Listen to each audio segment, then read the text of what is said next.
본 보고서는 지방자치단체에서 수행하는 국고보조사업에 대한 운영평가 결과를 다루고 있습니다.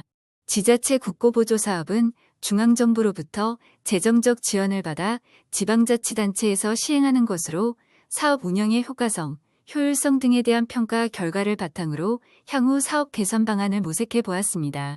지방자치단체 국고보조사업은 2013년 이후 지속적으로 그 규모가 증가하고 있으며 이에 따른 대응지방비 부담도 함께 상승하고 있습니다.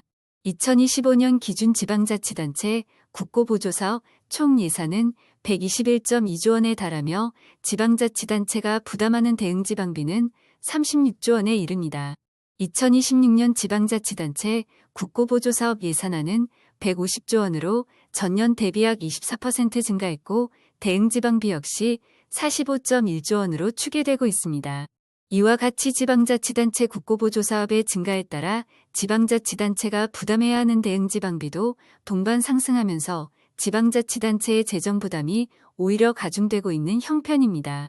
본 보고서는 지방자치단체의 대응지방비 부담을 가중시키는 요인을 분석하기 위해 다음과 같이 세 가지 쟁점을 다루고 있습니다. 첫째, 국가와 지방 간의 재원 분담을 결정하는 국고보조율 산정 방식 등 보조 방식의 합리성을 분석하였습니다. 둘째, 국가와 지방 간 지방비 부담 협의 체계의 실효성을 분석하였습니다. 셋째, 지방자치단체 국고보조 사업의 운영 및 성과관리 체계의 효율성을 분석하였습니다. 첫 번째로 지방자치단체 국고보조 사업의 국가와 지방 간 재원 분담 비율을 결정하는 국고보조율 산정 및 적용 등 보조 방식이 합리적인지 살펴보았습니다. 먼저 국고보조율 결정의 기본 원칙인 법정 기준보조율 제도는 다음과 같은 한계를 지니고 있습니다. 첫째, 기준보조율을 산정하는 원칙이 제시되어 있지 않고 유사한 성격의 사업 간에도 보조율이 상이하지만 이를 결정하는 명확한 기준이 없습니다. 둘째, 전체 사업의 9.5%만 기준보조율이 적용되고 있어 대부분의 지방자치단체 국고보조 사업이 현장에서 임의적으로 결정되고 있습니다. 셋째, 기준보조율 제도가 도입된 1987년 이후 사회복지 확대 등 환경 변화를 반영하지 못하고 경직된 구조를 유지하고 있습니다. 지방자치단체의 재정 여건을 반영하여 보조율을 인상 또는 인하해 주는 차등보조율 제도의 경우 다음과 같은 문제점이 드러났습니다. 먼저 재정자주도가 80% 미만인 경우 보조율 우대를 받게 되는데 현재 243개 지방자치단체 모두가 여기에 해당되어 재정자주도 구간 분류의 실익이 상실되었습니다. 재정자주도 기준이 무력화되어 유일한 차등보조율 적용 기준이 된 사회복지비 지수의 경우 자치구가 차등보조율 적용에 특혜를 받는 구조에 따라 적용의 형평성 문제가 제기되고 있습니다. 두 번째로 지방자치단체의 국고보조 사업 재원 분담을 결정하는 행정안전부의 지방비 부담협의 체계가 실효성 있게 운영되고 있는지 살펴보겠습니다.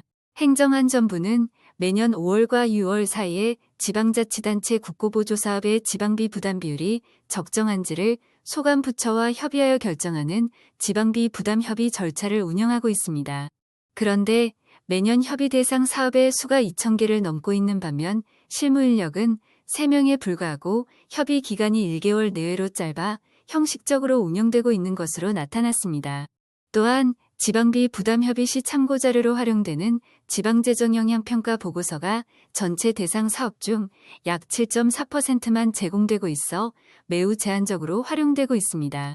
한편 지방비 부담 협의 과정에서 국가와 지방 간 이견을 최종적으로 조정하는 지방재정관리위원회의 경우 최종 조정안이 차년도 예산안에 충분히 반영되지 않고 있는 것으로 나타났습니다. 2018년부터 2025년까지 지방재정관리위원회의 심의 결과 중 27%만 반영되어 지방재정관리위원회 심의 제도 운영의 실효성을 위협하는 수준이라고 할 수 있습니다. 지방자치단체 국고보조 사업의 지방비 부담 문제는 국가와 지방 간에만 있는 것이 아니라 지방자치단체 내에서도 광역자치단체와 기초자치단체 간에도 발생하고 있습니다. 먼저 광역과 기초자치단체 간 지방비 기준부담률 설정 기준이 명확하지 않고 92개 사업만 제한적으로 규정되어 있습니다. 또한 자치단체 유형별로도 도하시, 도하군, 광역시와 자치구 간 재원분담 비율이 상이하게 나타나 그 특성을 살펴볼 필요가 있습니다.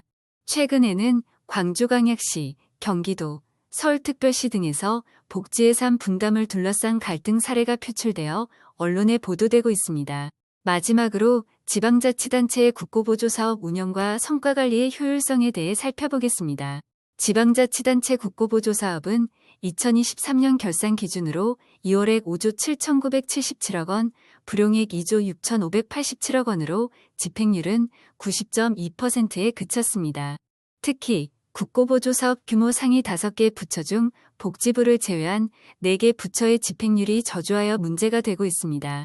마지막으로 지방자치단체의 국고보조 사업에 대한 성과관리 체계가 기존 중앙부처 중심의 접근에서 벗어나지 못하고 있는 것으로 나타났으며 특히 지역의 특성을 반영한 성과지표와 목표 설정이 부족한 실정입니다. 지금까지 우리는 여러 가지 개선 방안을 살펴보았습니다.